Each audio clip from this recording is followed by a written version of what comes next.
Hey friends, Sean from SGT Report here. I'm walking my dog. Come here, buddy. Come. I'm walking my dog here in pretty much the middle of the night where I live because some storms moved through and we have no power. Now some of the neighbors have power, but the little grid that I'm on has no power. And what's interesting about that is that right now the people in the Bahamas are going through absolute hell on earth. People that have survived tornadoes and had their houses devastated have gone through hell on earth. It's a recurring theme that we hear time and time again every single summer. And it seems to only get worse, right? The threats and the propaganda continue to ramp up that this is all the cause of climate change and we need to give up our rights and we need to implement carbon taxes so that this doesn't happen in the future. Go on. All right, I let the dog in. But our power's been out for just a couple of hours. Whereas in the Bahamas, the people are going to be without power. They're going to be without homes. They're going to be destitute. Many of them are dead. And it's what the promise of Agenda 2030 holds for us in the West.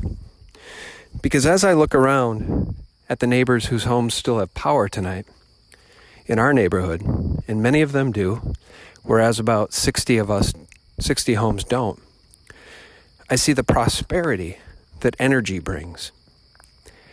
Energy is prosperity. Energy is power. Energy is wealth. Without energy and without power, we have nothing. We're serfs. So when you think of Bill Gates talking about carbon taxes and innovating to zero by 2050, if not sooner. I asked the top scientists on this several times, do we really have to get down to near zero? Can't we just, cut it in half or a quarter? And the answer is that until we get near to zero, the temperature will continue to rise. I want you all to understand what that means, because there's no way, as Harley Schlanger said, they don't intend to replace the current sources of energy that we have with anything new. They want to replace our current forms of energy, coal, nuclear, natural gas, etc., with solar and wind. It's not going to happen. It's not going to be enough. And they don't have a backup plan. They don't want a backup plan. What they want is for we, the people, to give up our power and our energy and to live as serfs. And that's exactly what happens when your power goes out. Have you ever lived without power? For a day? For 2, 3, 4 days? For a week? It's hell on earth. It's back to the 16th century, the 15th, 14th, 13th. How far back do you want to go? Because that's what UN Agenda 2030 policies will bring us. Hell on earth. And it's absolutely by plan. Ladies and gentlemen, the origins of the environmental movement as we see it began back in 1968. When the Club of Rome was formed. The Club of Rome has been described as a crisis think tank, which specialises in crisis creation.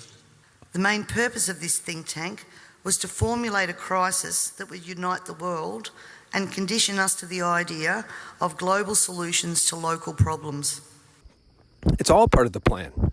In a document called The First Global Revolution, authored by Alexander King and Bertrand Schneider, on pages 104 and 105, it stated, "In searching for a new enemy to unite us, we came up with the idea that pollution, the threat of global warming, water shortages, famine and the like would fit the bill. All these dangers, of course, will be caused by human intervention that will require a global response." That's the origin of global warming, ladies and gentlemen. Harley Schlanger said they do not intend to replace our current forms of energy with any new forms of energy. And as I've been saying for so very long, that's the plan. So the next time your power goes out, or the next time you hear about the poor folks in the Bahamas whose power is going to be out in perpetuity and whose homes have been wiped away, many of whom have had lives and family members wiped away off this planet, I want you to remember the words of Bill Gates, the eugenicist whose father was the director of Planned Parenthood. And so the question is, can you actually get that to zero? If you burn coal, no. If you burn natural gas, no. Almost every way we make electricity today, except for the emerging renewables and nuclear, puts out CO2. And so what we're going to have to do at a global scale is create a new system.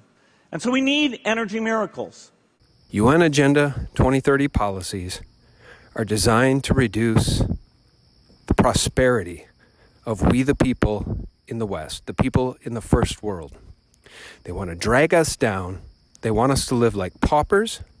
They want us to live like serfs in the 15th, in the 14th, in the 13th century. So that way, everyone is equal. Because when everyone is living in poverty, there is no wealth disparity. You see?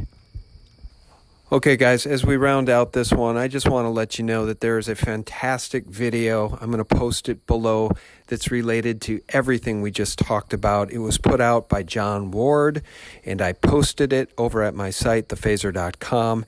It's titled Global Cooling, an Inconvenient History of the Climate Change Hoax. So you're going to want to be sure to check that out below this video.